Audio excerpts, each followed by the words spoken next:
Captain Varo'then was currently mooching about in the hallways of the palace, thinking about stuff and things. Mostly the return of Lord Xavius, who had up until recently been gone.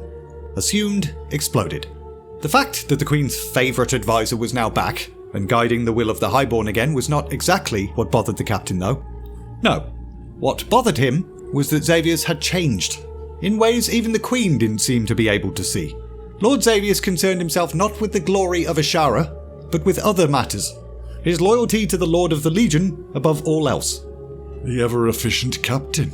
Of course I find you stalking the halls even when not on duty. Speak of the devil. Xavius then stepped out in front of the Night Elf captain, his hooves clattering on the marble floor. Sargeras sees much promise in you, Captain.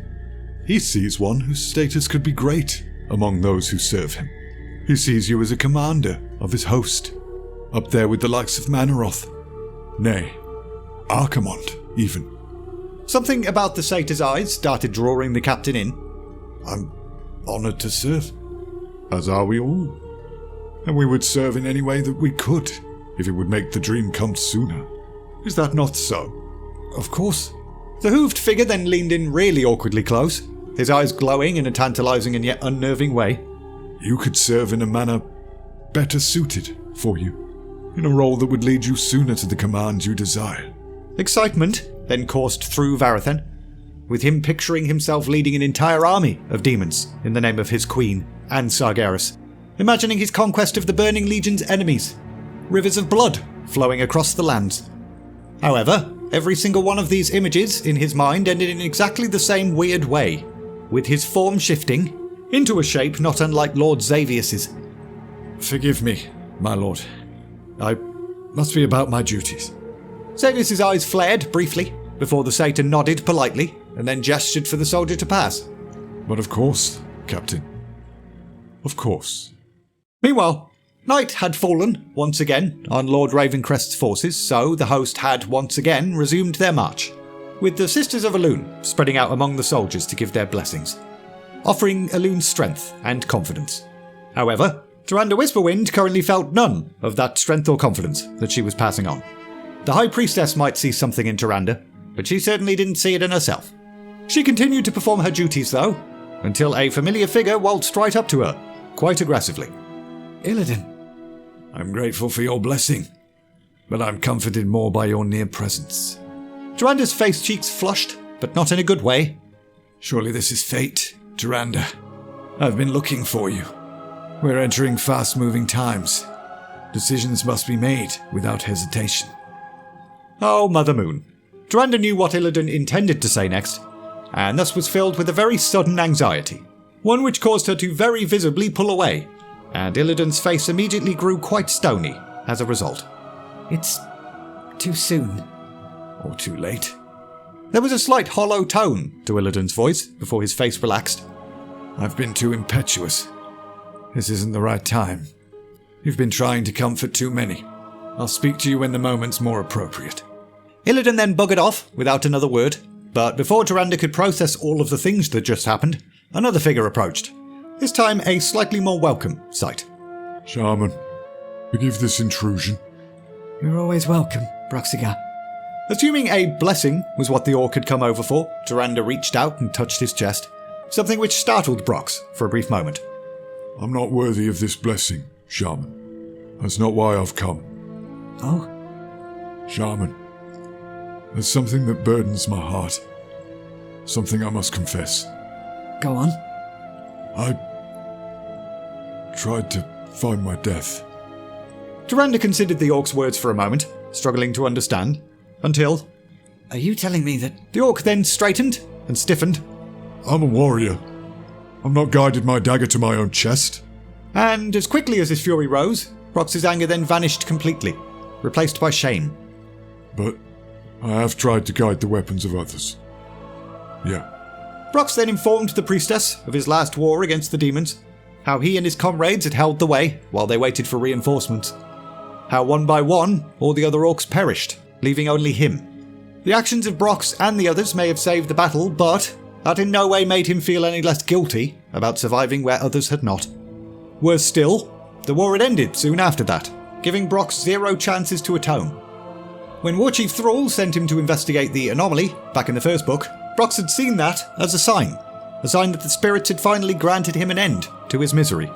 But the only one to die in that mission was the young orc accompanying him, which just added further to the orc's already heavy burden. Since arriving in this place, though, and throwing himself into the struggle, Brox's perspective on things had shifted somewhat. The shame that he'd felt in surviving his comrades was a false one. He now felt a different shame. I accept that I might die in battle. A glorious fate for an orc, shaman. But I'm filled with dishonour for seeking it at the possible cost of those who fight around me. Tyrande stared silently at the orc.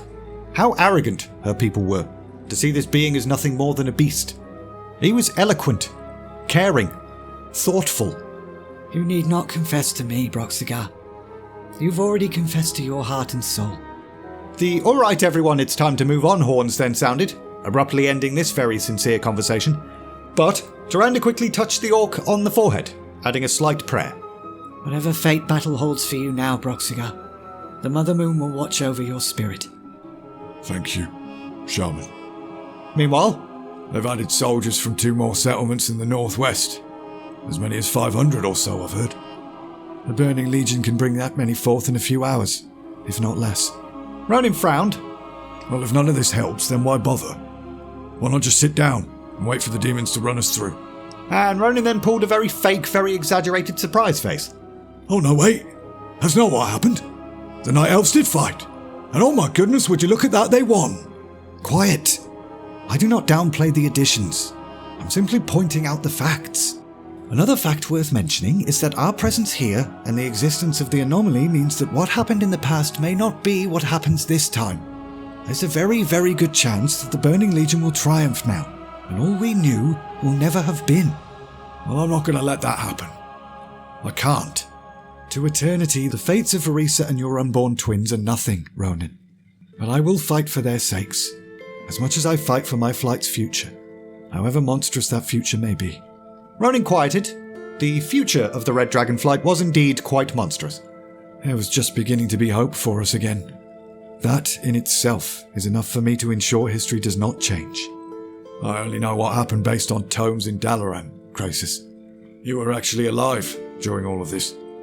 Your recollections based on the writings are likely more accurate than my own riddled mind. I've come to believe that Nosdormu's intrusions into my thoughts have caused my loss of memory. Unfortunately, I can't remember a damn thing that would help us. Then we fight, and hope for the best. As has been done by everyone in battle throughout history, Ronan. A short while after that, A small column of the fiends moving through the region of Daijaru, my lord. We've sighted some refugees fleeing as well. Any idea of enemy numbers? Difficult to say for certain, but far less than this host, definitely. And the refugees? Where are they heading? Looks to be Alamar, my lord. But they're not going to make it. Demons are on their heels. Can we come between them? Aye, if we hurry. Chart! Yeah. One of Ravencrest's aides rushed over with a map, handing it to the Lord. We'll have to move up the pace, meet them in daylight. But it can be done. We'll still be on path to Zinashari. We can afford this detour, especially as it might save a few innocent lives. What kind of demons did you see? The ones called Felguard, some of the hounds, Doomguard, a meagre assortment. The Dragon Mage frowned. No doubt ran ahead of the rest of their filth. We shall teach them the benefits of restraint. Give the order. We had to meet them. Orders were indeed given, with the army's shifting formation instantly. Illidan and the Moonguard taking up areas along the width of the host. The Sisters of Elune doing likewise, in order to aid in whatever way necessary, healing or fighting. Ronan, Krasis and Brox remained together at the centre of the army, with Malfurion also joining this group of outsiders, due to the fact that Ravencrest had no idea what the young druid's abilities were, or how useful they would be. And Captain Shadowsong was tasked with guarding the four of them, so he was also there. Malfurion was a little bit exhausted though, having trained with Cenarius all day and then marching all through the night.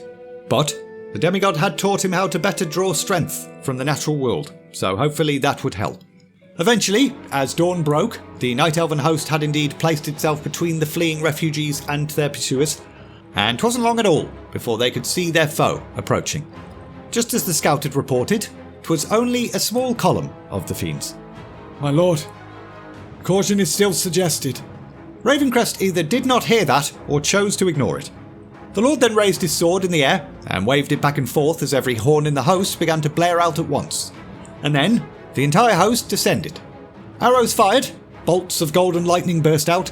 Krasis turned to his left to see Illidan immediately directing several of the Moon Guard to channel through him. And again, the Dragon Mage frowned. Such tactics made those providing the power extremely vulnerable. But now was not the time to worry about ethics, I suppose. Krasis then observed Brox for a moment, slicing his special axe through demons, having a whale of a time, and Ronan, casting spells, exploding demons, also having a whale of a time. Where was Malfurion though? Was right here a second ago. At first, Krasis could not spot the young druid anywhere, but then he did. Right near the back of the Night Elven host, eyes closed, deep in concentration, and right on cue, Krasis then noted huge tree roots sprout up out of the ground and ensnare a whole bunch of enemies. So all in all, things were going pretty great. Victory was very much on the horizon. However, Krasis' eyes then drifted upward, towards the sky. Something seemed off about the cloud cover. They seemed overly thick, dark, and swirly all of a sudden.